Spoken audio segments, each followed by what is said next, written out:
नमस्कार. आपल्या स्वयंपाकघरात आपल्या सर्वांचं स्वागत आहे. आज बनवणार आहे झुणका. तर इथं कढई ठेवलेली आहे मी, त्याच्यामध्ये तेल ओतून घेते.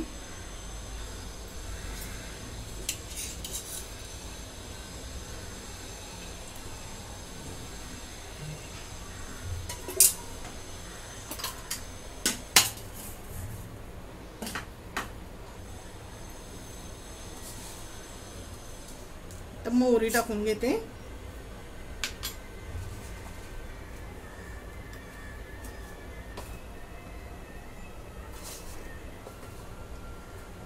जिरे,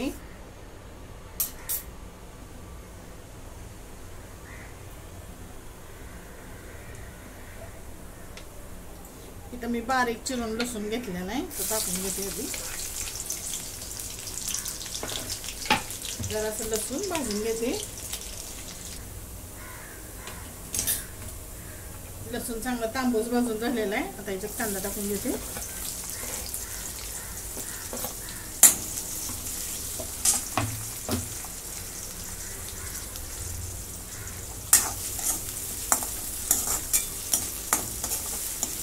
खरपूस लसूण भाजला की वास छान येतो. आता कांदा पण 2 मिनिटं मी परतून घेते.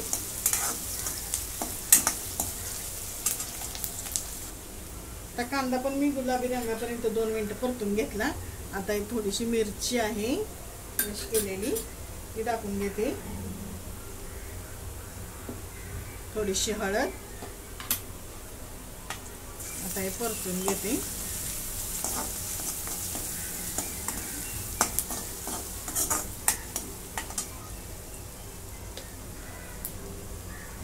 आणि हा मसाला.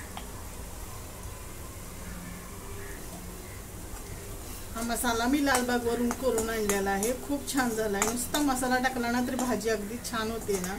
दुसऱ्या कोणत्याही मसाल्याची गरज नाही. इथं 2 मिनिटं भाजून देते. आता इथं मी बेसन पीठ घेतलेलं आहे कोरडं, हे थोडं थोडं टाकून परतून घेते आधी तेलामध्ये.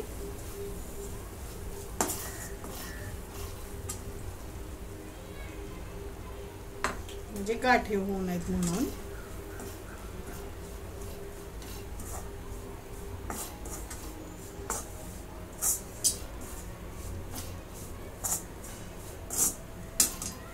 आता हे राहिलेलं सगळंच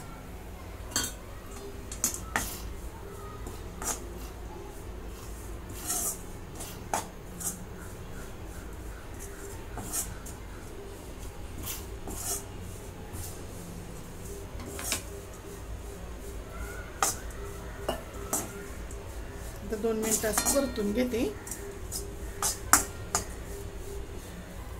आता याला मी 2 मिनिट परतून घेतला. त्याच्यावरती थोडंसं पाण्याचं शिंपडते.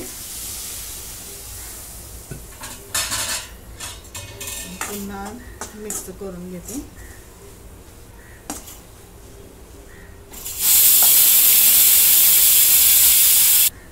मीठ टाकून घेते चवीप्रमाणे. मिक्स करून घेते सगळीकडे.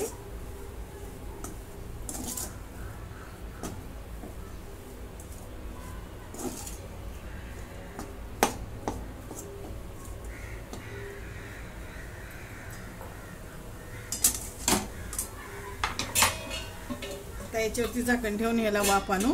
तोपर्यंत आम्ही कूलर ऑनलाईन मागवलाय, तुम्हाला मी दाखवते. आज आम्ही नवीन कूलर घेतलेला आहे, त्याचं अनबॉक्सिंग केलेलं आहे आताच. हा बघा, बजाजचा कूलर आणलेला आहे. 36 लिटर पाणी बसतं याच्यामध्ये. आणि बघा हे साहेबांचं चाललंय गाणी ऐकायचं. आता आपलं पिठलं पण तोपर्यंत वापरलंय चांगलं. खूप गरमी वाढली ना, म्हणून ऑनलाईन कूलर मागवला. छोट्या छोट्या गोष्टीत खूप आनंद असतो ना, म्हटलं सगळ्यांशी शेअर करावा. आता बघा कोथिंबीर टाकून घेतली. अशा प्रकारे आपला झुणका तयार.